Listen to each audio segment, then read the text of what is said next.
ಹಂಗಿರ್ಬೇಕು. ಅವಾಗಲೇ ಗತ್ತಿರೋದು ಮನುಷ್ಯನಿಗೆ.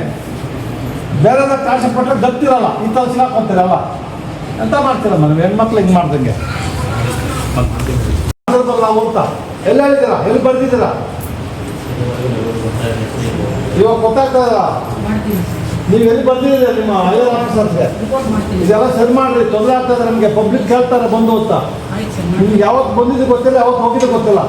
ಬರೀ ಬಂದು ಹೋಗಿದ್ದು ಗೊತ್ತಿದೆ, ಯಾವತ್ತು ಬಂದು ಗೊತ್ತಿಲ್ಲ.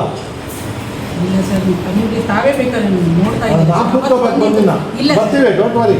ಇನ್ವೈಟಿಂಗ್ ಬರ್ತೀವಿ. ಬಂದಿದ್ದೀವಿ, ಸ್ಟಾರ್ಟ್ ಮಾಡಿದ್ದೀವಿ, ಇನ್ಮೇಲೆ ಬರ್ತೀವಿ, ಡೋಂಟ್ ವರಿ ಅಂತ ಮಾಡ್ತೀವಿ. ಮನೆ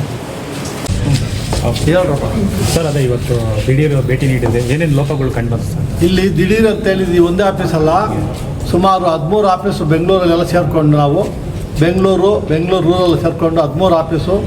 ಆ ಸಾಹೇಬರು ಒಂದಷ್ಟು ಆಫೀಸ್ ಹೋಗಿದ್ದಾರೆ. ನಾನು ಇದು 3ನೇ ಆಫೀಸು ನೋಡ್ತಾ ಇದ್ದೀನಿ. ನಮಗೆ ಎಲ್ಲ ಕಡೆನೂ ಈ ಬಿಲ್ಗಳು ಸರಿಯಾಗಿ ಇನ್ ಟೈಮ್ ಬರ್ತಾಯಿಲ್ಲ, ಪೆನ್ಷನ್ ಸರಿಯಾಗಿ ಬರ್ತಾಯಿಲ್ಲ.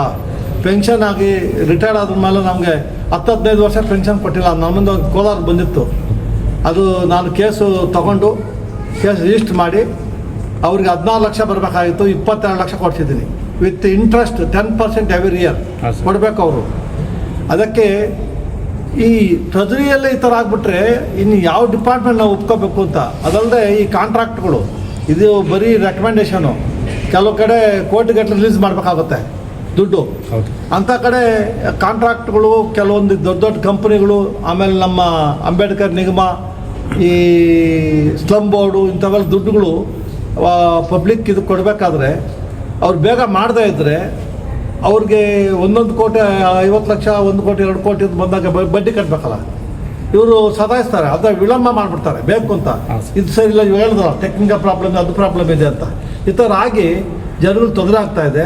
ಗೌರ್ಮೆಂಟ್ ಇಂಡೈರೆಕ್ಟಾಗಿ ಇವೆಲ್ಲ ಸೇರ್ಕೊಂಡು ಮೋಸ ಮಾಡ್ತಾರೆ, ಟ್ರೆಜರಿಯವರೇ ಮೋಸ ಮಾಡ್ತಾ ಇದ್ದಾರೆ. ಅದು ನಮಗೆಲ್ಲ ಕಂಪ್ಲೇಂಟ್ ಬಂದ ಮೇಲೆ ಅದಕ್ಕೆ at A time 13 office Bengaluru urban rural ಸೇರಿ 13 ಆಫೀಸು ಟ್ರೆಜರಿ ಆಫೀಸುಗಳು ರೈಡ್ ಆಗಿದೆ ಇವತ್ತು. ನಾನು 3 ಆಫೀಸ್ಗೆ ಬಂದಿದ್ದೀನಿ. ಇಲ್ಲಿ ಬಂದಾಗ ಅವರು ನಮ್ಮ ಅಧಿಕಾರಿಗಳು ಮೊದಲೇ ಬಂದಿದ್ದರು.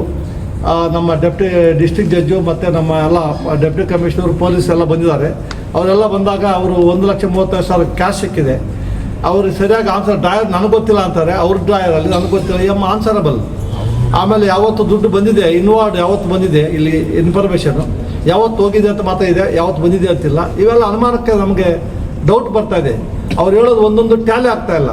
ಆಮೇಲೆ ಇವತ್ತು ಅಟೆಂಡೆನ್ಸ್ ಕೊಟ್ಟೇ ಇಲ್ಲ ಸುಮಾರು ಜನ. ನೆನ್ನೆ ಇವತ್ತು ಅಟೆಂಡೆನ್ಸ್ ಹಾಕಿಲ್ಲ ಅವರು. ಆಮೇಲೆ ಕ್ಯಾಶ್ ಲಿಸ್ಟ್ ಬರೀಬೇಕು. ಅಮ್ಮ ಕ್ಯಾಶ್ ಲಿಸ್ಟಲ್ಲಿ ಇಷ್ಟು ದುಡ್ಡು ಬರೆದಿಲ್ಲ, ನಾನು ಡ್ರಾ ಮಾಡ್ಕೊಂಬರ್ತೀನಿ ಅಂತಾಳೆ. ಅಲ್ಲೂ 1,500 ಬರ್ದವ್ರೆ. ಅಮ್ಮತ್ತು 15,000 ಅಷ್ಟೇ ನಾನು ಡ್ರಾ ಮಾಡ್ಕೊಂಬ ಅಂತಾಳೆ. ಡ್ರಾಯರ್ ನೋಡಿದ್ರೆ 1,35,000 ಇದೆ. ಸೀಸ್ ಮಾಡಿದ್ವಿ ನಾವು. ಇವೆಲ್ಲ ಈ ಟ್ರೆಜರಿ ಆಫೀಸ್ಗಳು ಹಿಂಗೆ ಆಗ್ಬಿಟ್ರೆ ಇನ್ನು ಬೇರೆ ಆಫೀಸ್ ಗತಿ ಏನು ಅಂತ ಅದು ಕಷ್ಟ ಆಗ್ತದೆ. ಅದಕ್ಕೆ ಬಂದಿದ್ದೀವಿ ನಾವು. ವಸ್ತ್ರ ಸಮಿತಿ ಕೂಡ ಕೆಲವರು ಫಾಲೋ ಮಾಡ್ತಿರಲಿಲ್ಲ. ವಸ್ತ್ರ ಸಮಿತಿ ಸರ್ಕಾರಿ ಅದನ್ನು ಇವಾಗ 3 ಜನ ನೋಡಿದೆ, ನಿಮ್ಮ ಮುಂದೆ ನೋಡಿದೆ.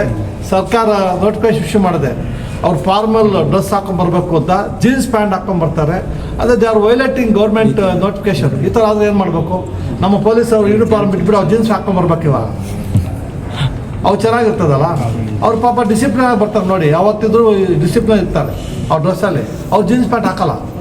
ಇವ್ರ ಅಧಿಕಾರಿಗಳು ದಿಮಾಕು ಎಕ್ಸ್ಟ್ರಾ ದುಡ್ಡು ಬರ್ತಾವಲ್ಲ, ಅದಕ್ಕೆ ಜೀನ್ಸ್ ಪ್ಯಾಂಟ್ಗಳು ಬರೋದು. ಈ ಮುಂದಿನ ಕ್ರಮ ಏನು ಸರ್? ಅವ್ರ ಮೇಲೆ ಏನು ತನಿಖೆ ಕೇಸ್ ರಿಜಿಸ್ಟರ್ ಮಾಡ್ತೀವಿ, ಎನ್ಕ್ವೈರಿ ಮಾಡ್ತೀವಿ. ಅವ್ರು ಆನ್ಸರ್ ಮಾಡದೇ ಇದ್ದರೆ ಸೆಂಡ್ ಟು ಜೈಲ್. ಎನ್ಕ್ವೈರಿ ಮಾಡ್ತೀವಿ. ಕೊನೆಗೆ ಏನು ಮಾಡೋಕ್ಕಾಗಲ್ಲ, ಮನೆಗೆ ಹೋಗ್ತಾರೆ ಅವರು ಅಷ್ಟೇ. Thank you sir.